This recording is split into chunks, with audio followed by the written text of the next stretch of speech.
Before we start, please don't forget to like and subscribe.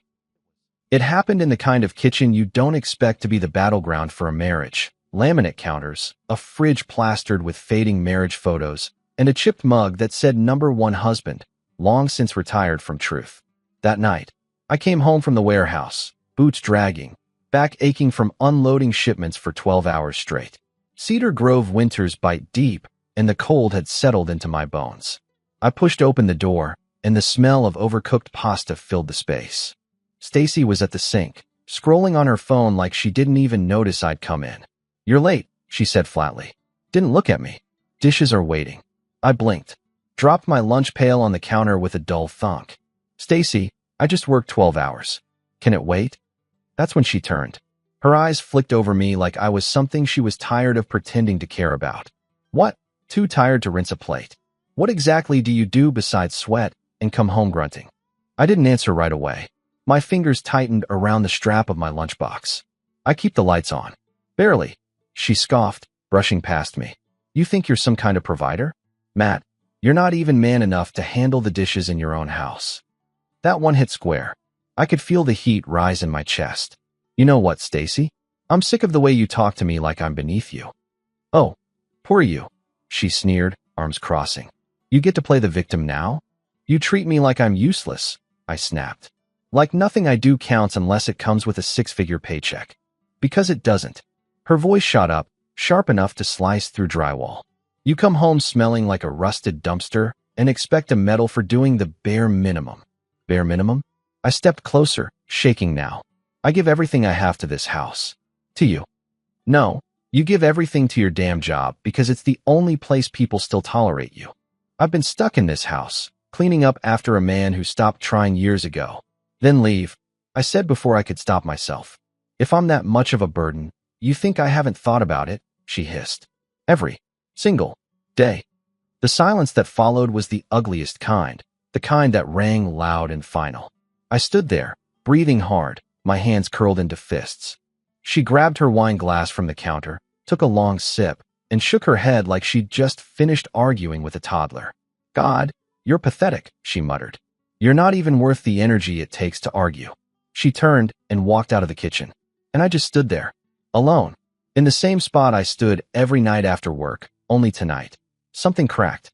For years, I told myself the little things didn't matter. The insults passed like butter, the cold glances, the way she never asked if I was okay. I'd tell myself, it's just marriage. It's hard. Ride it out. But tonight, this was different. Because tonight, for the first time, I didn't feel humiliated. I felt awake. The house had gone still by the time I settled into the sagging recliner in the living room. The kind of silence that feels less like peace and more like something collapsed. I had a beer open on the coffee table, the cheap kind I buy in a 12-pack, not because I like it, but because it's what I can afford after gas and groceries. The TV was on low, some late-night sitcom laughing without me. I wasn't really watching. I just sat there, staring at the beer as the fizz fizzled down and the weight of the night pressed into me. Behind me, down the hallway, our bedroom door was shut. She hadn't said a word after that blow-up in the kitchen. No apology. No look back. Just silence. I took a sip. Bitter. My eyes drifted to the window, the street lamp outside flickering like it couldn't decide whether to stay alive. And out of nowhere, I started replaying things I hadn't let myself think about in a long time. Like the time Stacy laughed in my face when I brought up applying for a promotion at work. "Manager," she scoffed, folding laundry like it was a performance. "You can't even fix the toilet without calling my brother. What makes you think you're leadership material?" That was 2 years ago. I remember lying awake that night thinking, maybe she's right. Maybe I'm better off keeping my head down, clocking in, clocking out, keeping the peace. But peace, I was starting to realize, had a price. Then there was the intimacy, or lack of it. She used to reach for me, used to smile when I came home smelling like sawdust and steel. But somewhere along the line, she started acting like being touched by me was a chore. Once, I tried to hold her hand while we watched a movie. She pulled away without even looking at me. "Don't," she said. "You're sweaty." That same night, I just fixed the garage door by myself for the first time in years. She didn't say a word about it. No thanks. No good job. Just, "You're sweaty." That kind of thing sticks. And then there were the decisions. Big ones. When she took money out of our joint savings and spent it on new living room furniture without asking. Told me afterward like it was already settled. I figured you'd be fine with it, she said, as if my opinion was more of a courtesy than a necessity. She made it clear over time. She ran the house. I just lived in it. I didn't used to be this bitter. I didn't even realize how far it had gotten. But that's the thing about slow disrespect. It doesn't punch you in the face. It seeps in like mold behind drywall. Quiet. Ugly. Dangerous. I tipped the beer back, finishing what was left. And I started wondering, when did I stop recognizing myself in this marriage? I used to be someone who dreamed. Not of big things, not of yachts or private jets, just of respect. Of building a life side by side with someone who saw me. Not as a wallet, not as a handyman, but as a man. Somewhere along the line, that version of me got smothered under grocery lists, late bills, and conversations that always felt one-sided. And sitting in that recliner, I felt it. Not rage, not sadness, just clarity. I wasn't crazy. I wasn't weak. And I sure as hell wasn't the problem. The way she talked to me tonight, that wasn't a crack in the wall. It was the foundation finally giving out. I set the empty bottle down gently. The sitcom was still playing, characters laughing at a punchline I didn't catch. But I wasn't in that world. I was in mine.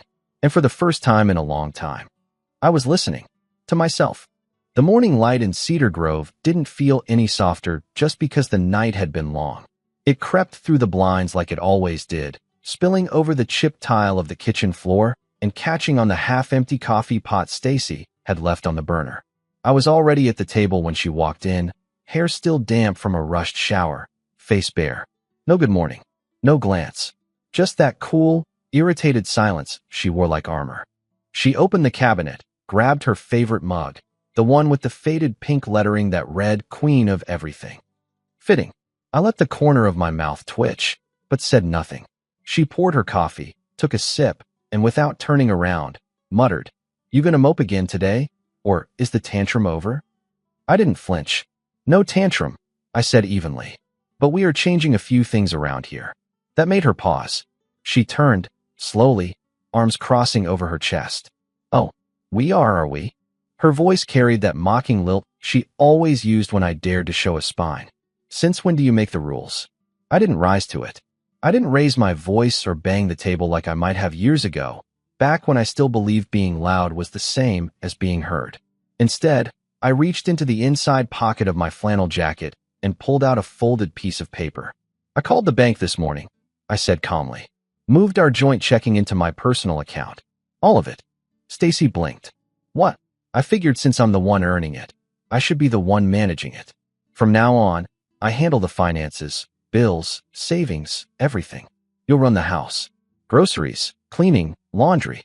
If you need anything for the house, you ask. Like I've been asking for years. Her eyebrows shot up.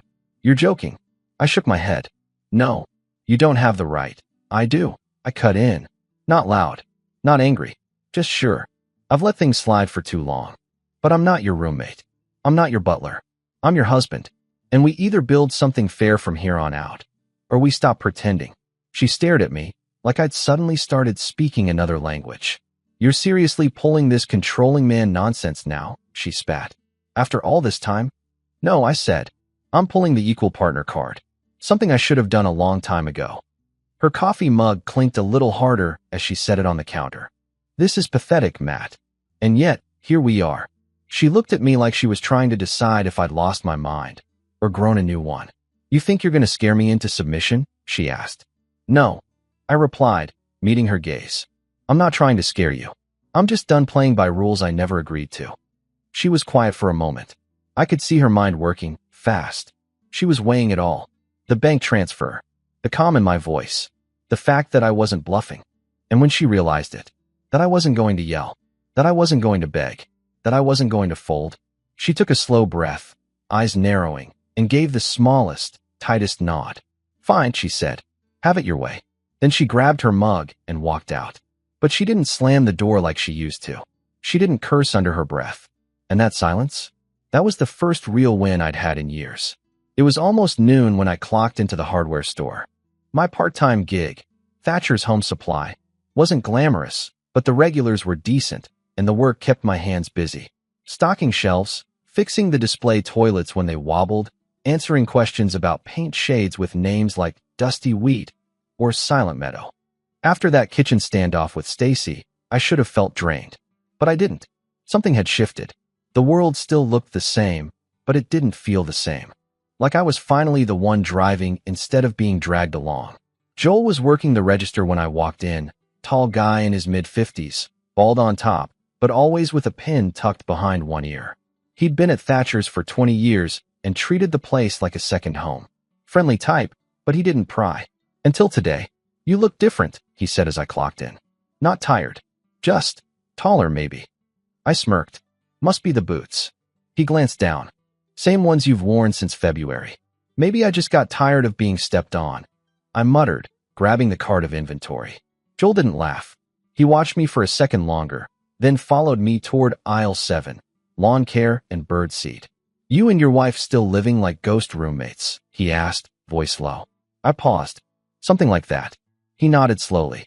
"You ever think about figuring out what she's really up to?" I turned to face him. "Meaning?" Joel leaned against the shelving unit, arms crossed. "Matt, I don't want to stick my nose where it doesn't belong. But I've seen that look on your face before. Had a buddy once, same exact story. Wife turned cold, started hiding her phone, coming home late. Always on edge." I said nothing, just listened. "He hired a guy," Joel continued. "Private investigator. Turns out his wife had been sneaking off every Tuesday to see someone else. Once he knew the truth, he could stop guessing. Took back his life. Isn't that a little extreme?" Joel shrugged. "So sitting in the dark while someone lies to your face." I exhaled. "You know someone?" He reached into his back pocket, pulled out a worn business card, and handed it over. "Name's Roger Fields. Used to be a cop. Keeps things quiet. Doesn't overcharge. He's not one of those TV types. Just a guy who's seen enough to know when something smells off." I turned the card over in my hand. Simple print. No nonsense. "You're not the first guy to need help," Joel said gently. "And you don't gotta be the last one to do something about it." For a moment, I didn't say anything. The hum of the store buzzed low around us. Distant radio, the beep of a scanner, the clatter of a hammer being shelved 3 aisles over. Then I nodded, tucked the card into my wallet. "Thanks." Joel clapped me on the shoulder. "You ever need to talk? I'm here." He started to walk off, then paused. "And Matt?" "Yeah? Whatever you find out, don't let it define you. Let it free you." That line stuck with me for the rest of the day. I stocked shelves like usual. Answered dumb questions about caulk. Showed a guy how to fix a leaky faucet. But under it all, a small ember had lit inside me. For the first time in months, maybe longer, I wasn't just reacting to what was happening. I was choosing something, taking a step. I didn't know what I'd find if I called that number. But for once, I wasn't afraid of the truth. The house didn't turn peaceful after I laid down the rules. If anything, it became something worse, quiet in a way that felt weaponized. For the first time in years, Stacy actually cleaned. I came home to folded laundry, wiped counters, and vacuum lines running in neat stripes across the carpet. She cooked dinner twice, once even lit a candle on the table, though she didn't sit with me. But none of it felt right. It wasn't her doing chores that unsettled me. It was the way she did them, mechanical, almost theatrical, like she wanted me to see it, but not appreciate it. And every movement came with commentary, not to me, but just loud enough for me to hear. Guess even cavemen like tidy homes. Be nice if effort went both ways. Maybe if someone in this house could afford a real dishwasher. She never said it to my face. Always when my back was turned. Always with that razor-thin smile when I glanced her way. I didn't bite. Didn't snap. I'd learned by now that silence can be its own kind of power. But I noticed other things too. The way her phone was always in her hand. The way she'd walk into another room the second it buzzed.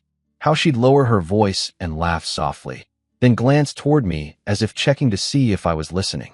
Once, I walked in on her whispering into it in the laundry room. When she saw me, she jumped and fumbled it into her back pocket. "Oh," she said, too casual. "It was just Abby." "Didn't sound like Abby," I said evenly. She narrowed her eyes, but only smirked. "Maybe you're just out of practice hearing how normal people talk." Then she turned the dryer on and walked out. 3 days of this. Of her shadow games and whispered giggles and fake humming as she scrubbed dishes with her back to me. And the suspicion in me turned from a passing thought to something heavier. She was hiding something. I didn't know what exactly. but I could feel it. It was in the way she came back from the store without any bags. In the way she took longer showers, but came out looking like she hadn't touched a drop of water. In the sudden new lipstick that showed up on the bathroom shelf, one shade darker than she ever wore for me. At night, I lay awake and watched the phone light up on her nightstand. She'd angle it away from me, roll over, and smile into the screen like it was someone who really saw her. And every time it lit up, I felt something boil just a little hotter in my chest. But I didn't say a word. Not yet. I had Roger Field's card in my wallet. I'd pulled it out twice, looked at the number, put it back. I wasn't afraid of what he'd find. I was just waiting for that last piece to fall into place. That final drop of proof. Until then, I let Stacy mutter. Let her play her part. Because sometimes, the best way to catch someone lying is to let them keep talking. And she was talking plenty. Just not to me. It was Thursday evening when she said it. I'd just gotten home from the warehouse, changed into clean jeans, and was halfway through fixing the leaky kitchen faucet. The cabinet under the sink was still open, a small towel catching drips. Stacy was standing by the fridge, arms folded, that familiar tension in her jaw tightening like a clock winding down. I need 7 days, she said, like she was placing a food order. Just time to think. I slid out from under the sink slowly. Time to think. She nodded, not meeting my eyes. Alone. Alone where? Does it matter? She snapped, her voice rising a notch too quickly. I'm not cheating on you, if that's what you're fishing for. I hadn't said a word about cheating. Not yet. But the speed of her defense told me more than she meant it to. You're leaving for a week without telling me where you're going. That's not space, Stacy. That's running. I need to clear my head. From what? I asked. The laundry you've been muttering through? The house you suddenly remember how to clean? Or from me, the guy you've ignored for 2 years? Her jaw tensed tighter. You don't get to guilt me. Not after the stunt with the bank account. That wasn't a stunt, I said. That was the first time in years I actually took control of something in this house. And now you're packing a bag? I'm not doing this with you, she hissed, spinning on her heel. Stacy. She stopped in the doorway, suitcase already zipped and waiting by the coat rack. It hadn't been there when I got home, which meant she'd packed it while I was still at work. She'd planned this. This isn't forever, she muttered. I just need a break. A few days away from this tension, from you watching me like I'm on trial. I'll be back in a week. You sure you'll be back? I asked quietly. That made her pause. For a split second, I thought I saw something flicker in her expression. Maybe guilt, maybe nerves. Then it was gone. She grabbed the handle, yanked the door open, and called back over her shoulder. 7 days, Matt. Try not to burn the place down. The door slammed. Her car started less than a minute later. I didn't follow her. I didn't shout into the empty driveway. I didn't beg. Instead, I walked to the kitchen drawer, pulled out Roger Field's card, and stared at it under the dim light above the sink. I took a breath, picked up my phone, dialed the number. It rang twice. Fields, a gravelly voice answered. My name's Matt Grayson, I said. Joel Harper gave me your card. Said you might be able to help with something private. Go on. My wife left tonight. Says she needs a week to clear her head. But something's off. I could hear keys clacking on the other end. How long has she been acting off? A few months. Cold. Distant. Always on her phone. Whispering. Lying straight to my face without blinking. You think she's with someone. I don't know what to think, I admitted. But I'm done guessing. All right, Roger said. I don't make promises, but I find answers. I'll need her name, car make and model, plate number, and a photo if you've got one. I gave him everything. Her name, Stacy Grayson. A silver 2017 Ford Escape. License plate 2EKY54. I texted over the photo I had from our last vacation, the one where she smiled so convincingly it still made my stomach twist. Got it, he said. I'll run a trace through her car's last few registered locations and go from there. If she's using cards, we'll find a trail. If she's meeting someone, I'll see it. How soon will you know? Give me 48 hours. I'll be in touch. He hung up without a goodbye. Just business. I stood in the kitchen for a long while after that. Faucet still dripping behind me.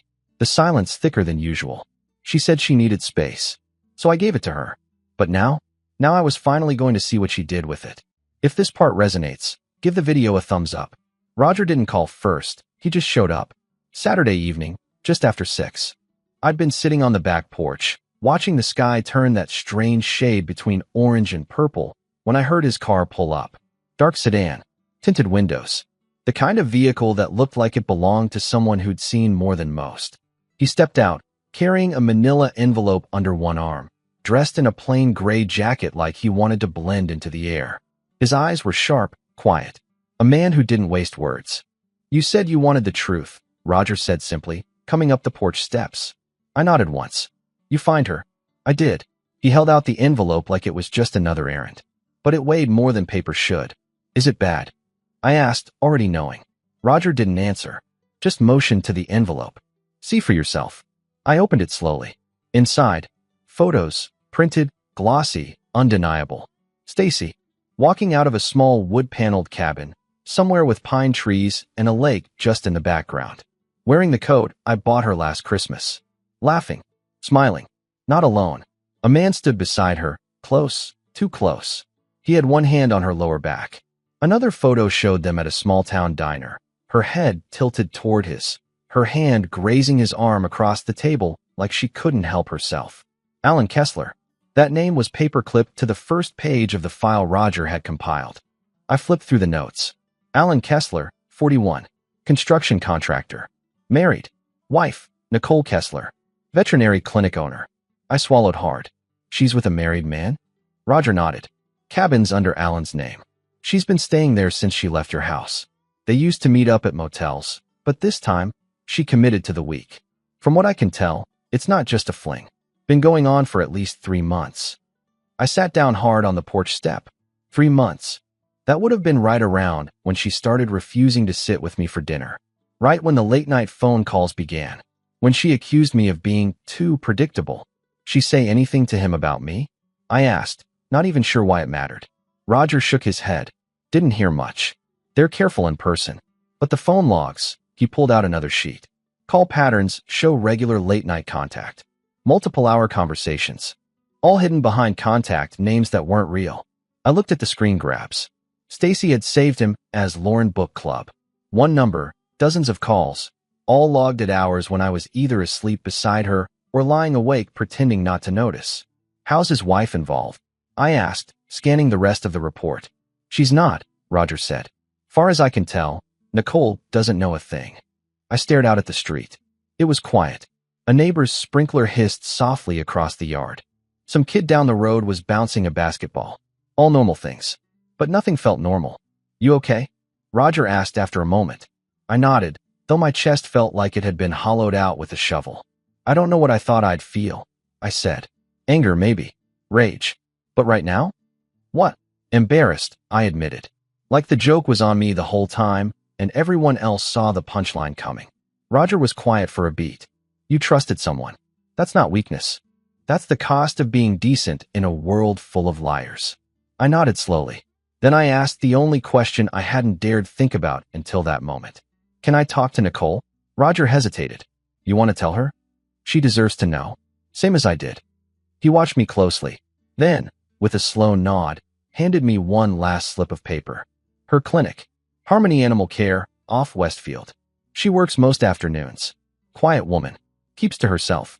I doubt she's got any idea. I looked down at Nicole Kessler's name and address written in Roger's neat, blocky handwriting. It was one thing to know Stacy was gone, but it was something else entirely to realize. I'd never really had her at all. I stared at Nicole's number on my phone for a long time before I pressed call. My thumb hovered. Part of me hoped she wouldn't answer. The line rang. Once. Twice. 3 times. Then voicemail. A gentle voice said, Hi, this is Dr. Nicole Kessler. Please leave a message. I didn't. I hung up. I didn't want to tell her this over a recording. I couldn't. She deserved more than that, more than I got.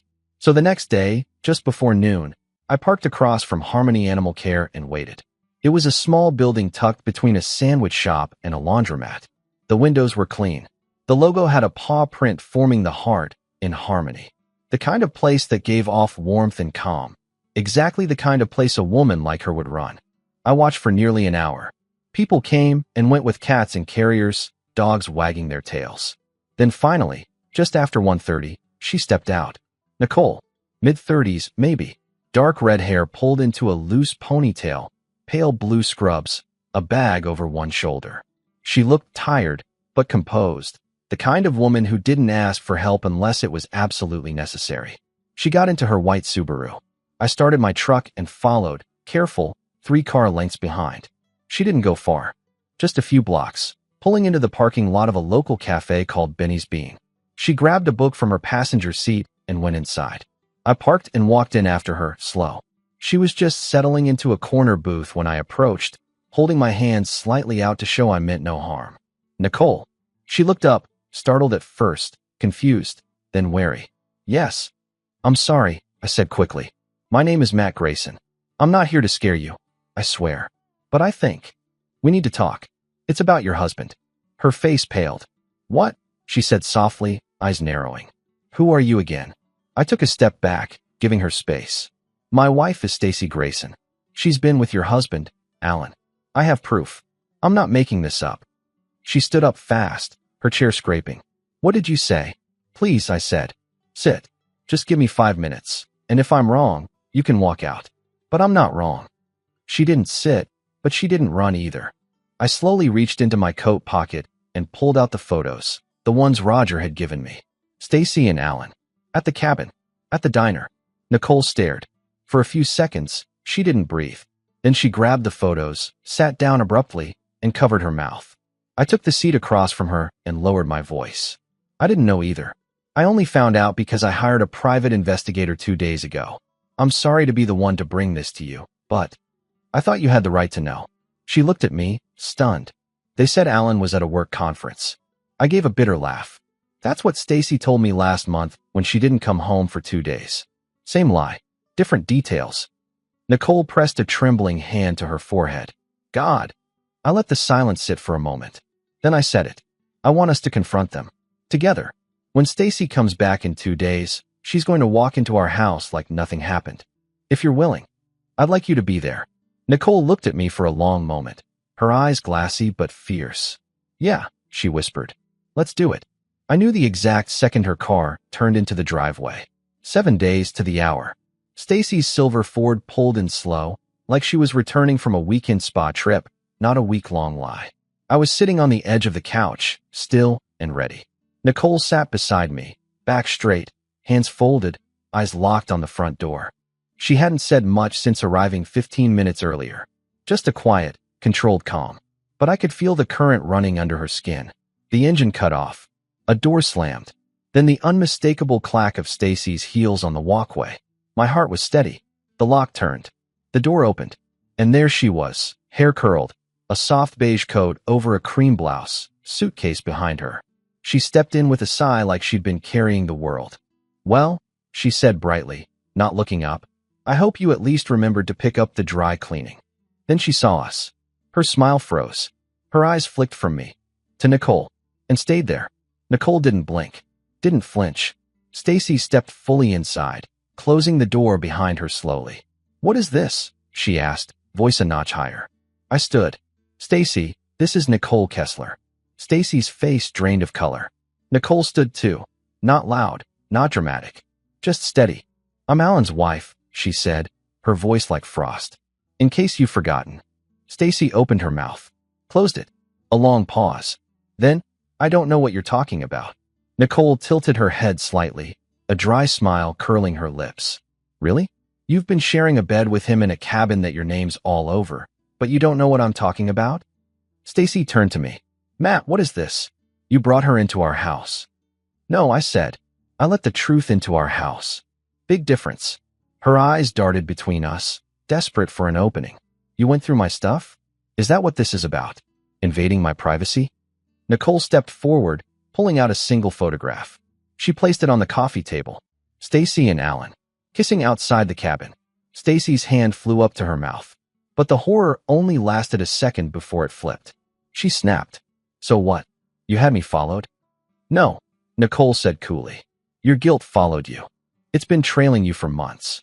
Stacy's voice turned sharp. This is pathetic. You're both pathetic. Two lonely people who can't hold on to their marriages. So you staged some little ambush. You're sleeping with my husband. Nicole cut in, voice tight with rage. And you're standing in my shoes trying to act like you're the victim? You don't understand anything, Stacy shot back. Alan loves me. Alan lies to everyone. Nicole snapped. Including you. You think you're special? You're just another secret. Stacy's lip curled. You don't know him like I do. Nicole stepped in closer, nose to nose now. No, I know him better. That's why I'm done with him. The words landed like a slap. Stacy froze. Nicole looked at me, then back at her. You deserve each other. Then she turned and walked out. Just like that. The door clicked shut behind her. And for a long moment, the house went still. Stacy stood motionless, breathing hard, eyes wild. You set me up, she whispered. No, I said quietly. You did that all on your own. She didn't yell, didn't throw anything. She just collapsed onto the couch like her strings had been cut. And for once, I didn't sit beside her. She didn't cry at first. She just sat there, hunched over on the couch, eyes locked on the floor like she could rewind time if she stared hard enough. Her hand hovered near the photo Nicole had left behind, but never touched it. I stood across the room, arms folded, waiting. I didn't feel victorious. Just steady, clear. When she finally spoke, her voice was small. Matt, I messed up. I didn't answer. She looked up. Her eyes were wet now. You don't understand how empty I felt. You shut down. You stopped seeing me. I saw you every day, I said flatly. I just wasn't what you wanted to be seen with anymore. That made her flinch. She stood slowly, crossing the room toward me. I didn't mean for this to happen. It spiraled. I never stopped loving you. I tilted my head slightly. But you did stop respecting me. Tears welled in her eyes. Can't we just fix this? Take a trip. Just you and me. I'll cook your favorite. That pasta you liked. We can talk. Please, Matt, I'm begging you. Her voice cracked as she reached out, brushing my arm like that one gesture could erase months of secrets. I stepped back. No. She blinked. No. You're not my wife anymore, Stacy, I said calmly. Not in the way that matters. Her face crumpled. Don't say that. You said it first. Every time you lied. Every time you chose someone else. She broke then, the sob ripping out of her like something wild. Her knees buckled and she sank to the floor, covering her face. I don't want to be alone. You should have thought about that before leaving me in this house, alone, every day while you were building a second life. She didn't answer, just cried harder. I walked to the door, opened it. She looked up from the floor, mascara streaked, breathing ragged. Matt, I didn't raise my voice. Please leave. She didn't move at first. Then, slowly she stood, stumbled toward the suitcase she hadn't unpacked. At the door, she paused, turned to face me one last time. I don't know how to fix this. You don't, I said. That's the point. And with that, she stepped outside. I shut the door gently behind her. The silence that followed was real, not angry, not heavy. Just peace. The divorce moved faster than I expected. There were no long speeches, no drawn-out courtroom battles. Stacy didn't fight for the house, didn't ask for spousal support. Maybe she knew there wasn't a jury alive that'd side with her. Not after what Nicole and I brought forward. She walked away with nothing but a few boxes and the echo of her own choices. As for Alan, Nicole didn't let him off easy. She filed within days. Took the evidence straight to court, along with a relentless attorney who made sure every cent Alan had, from his business, his investments, his joint accounts, got frozen and dissected. By the time the dust settled, he was left with a busted pickup truck and a storage unit full of regrets. Stacy and Alan didn't last 2 weeks after that. Turns out, betrayal's a lot less romantic when you're broke. But that wasn't my concern anymore. The house was mine. Quiet now. Not in a hollow way, in a clean, honest way. I fixed the porch light, repainted the living room, started sleeping through the night again. 3 weeks later, I found myself back at Benny's Bean, not to confront anyone, not to dig up pain, just coffee. And she was there. Nicole. She was reading at the corner booth again, same book from that day, but she didn't look up until I was nearly at her table. Room for one more? I asked. She smiled, not forced, not heavy. Only if you're buying. I sat down. We didn't talk about Stacy or Alan. We talked about everything else. About how quiet can be healing. About how trust isn't just something you give, it's something you learn to give again. And maybe, that day, sitting across from someone who understood the same kind of hurt, we didn't feel broken. We just felt understood. And that was the end of my story. Nicole chose to confront the woman who tore her life apart. Not with revenge, but with truth and grace. Do you think she did the right thing, or would you have handled it differently? Let me know in the comments. I really want to hear your take. And if this story made you feel something, don't forget to like and subscribe for more.